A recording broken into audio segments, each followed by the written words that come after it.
ಒಂದು ಮಗುವಿನ ಜನನ ಎಂದರೆ ಒಂದು ಹೊಸ ಜಗತ್ತಿನ ಉದಯವಿದ್ದಂತೆ.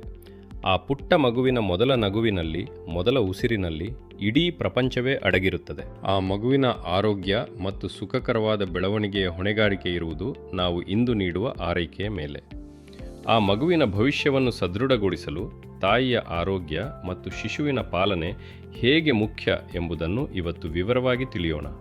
ನಾನು ಡಾಕ್ಟರ್ ಶಿವಾನಂದ ಅಂಗಡಿ, ಪ್ರಸೂತಿ ಮತ್ತು ಸ್ತ್ರೀರೋಗ ತಜ್ಞ, ಅಲ್ಟ್ರಾಸೌಂಡ್ ಸ್ಪೆಷಲಿಸ್ಟ್ ಮತ್ತು ಇನ್ಫರ್ಟಿಲಿಟಿ ಸ್ಪೆಷಲಿಸ್ಟ್. ನನ್ನ ಕ್ಲಿನಿಕ್ ಪ್ರಗತಿ ಕ್ಲಿನಿಕ್, ವಿಜಯ ಟಾಕೀಸ್ ಕಾಂಪ್ಲೆಕ್ಸ್, CBT, ಧಾರವಾಡ. ತಾಯಿಯ ಆರೈಕೆ ಮತ್ತು ಸ್ತನ್ಯಪಾನ.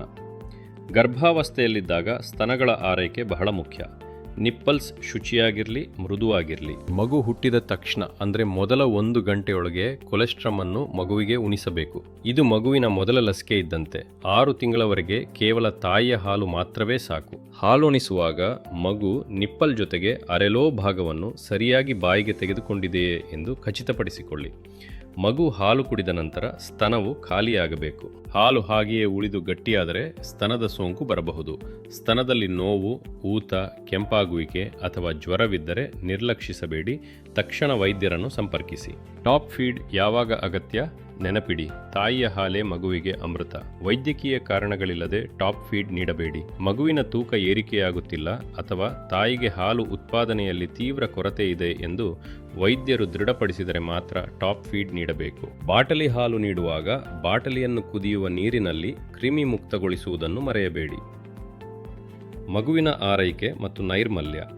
ಮಗುವನ್ನು ಮುಟ್ಟುವ ಮೊದಲು ಮನೆಯವರು ಕನಿಷ್ಠ 20 ಸೆಕೆಂಡ್ ಕೈಗಳನ್ನು ಸೋಪಿನಿಂದ ತೊಳೆದುಕೊಳ್ಳಿ. ಮಗುವನ್ನು ಎತ್ತುವಾಗ ತಲೆ ಮತ್ತು ಕುತ್ತಿಗೆಯನ್ನು ಯಾವಾಗಲೂ ಸಪೋರ್ಟ್ ಮಾಡಿ, ಜೋರಾಗಿ ಅಲುಗಾಡಿಸಬೇಡಿ. ಮಗು ಹುಟ್ಟಿದ 2 ರಿಂದ 3 ದಿನಗಳಲ್ಲಿ ಕಾಮಾಲೆ ಲಕ್ಷಣಗಳನ್ನು ಗಮನಿಸಿ. ಮಗುವಿನ ಕಣ್ಣುಗಳು ಅಥವಾ ಚರ್ಮ ಹಳದಿ ಬಣ್ಣಕ್ಕೆ ತಿರುಗುತ್ತಿದ್ದರೆ ಅಥವಾ ಅದು ಹೊಟ್ಟೆ ಮತ್ತು ಕೈಕಾಲುಗಳಿಗೆ ಹರಡಿದರೆ ತಕ್ಷಣ ವೈದ್ಯರನ್ನು ಭೇಟಿ ಮಾಡಿ. ಮಗು ಹಾಲು ಕುಡಿಯಲು ನಿರಾಕರಿಸುವುದು, ಮೈ ಬೀಸಿ ಅಥವಾ ಅತಿಯಾಗಿ ಸುಸ್ತಾಗಿ ಕಾಣುವುದು ಸೋಂಕಿನ ಲಕ್ಷಣಗಳಿರಬಹುದು. ಸಂಬಂಧಿಕರಿಗೆ ಸೂಚನೆಗಳು. ಮಗುವನ್ನು ನೋಡಲು ಬರುವವರಿಗೆ ಕೆಮ್ಮು, ಶೀತವಿದ್ದರೆ ಮಗುವಿನ ಹತ್ತಿರ ಬರಬೇಡಿ ಎಂದು ನಯವಾಗಿ ಹೇಳಿ. ತಾಯಿಗೆ ಉತ್ತಮ ವಿಶ್ರಾಂತಿ ಮತ್ತು ಪೌಷ್ಟಿಕ ಆಹಾರದ ಅಗತ್ಯವಿರುತ್ತದೆ. ಹಾಗಾಗಿ ಮಗುವಿನ ಆರೈಕೆಯಲ್ಲಿ ತಾಯಿಗೆ ಮನೆಯವರು ಸಂಪೂರ್ಣ ಸಹಕಾರ ನೀಡಬೇಕು. ಯಾವುದೇ ಮನೆಮದ್ದುಗಳನ್ನು ವೈದ್ಯರ ಸಲಹೆಯಿಲ್ಲದೆ ಪ್ರಯೋಗಿಸಬೇಡಿ.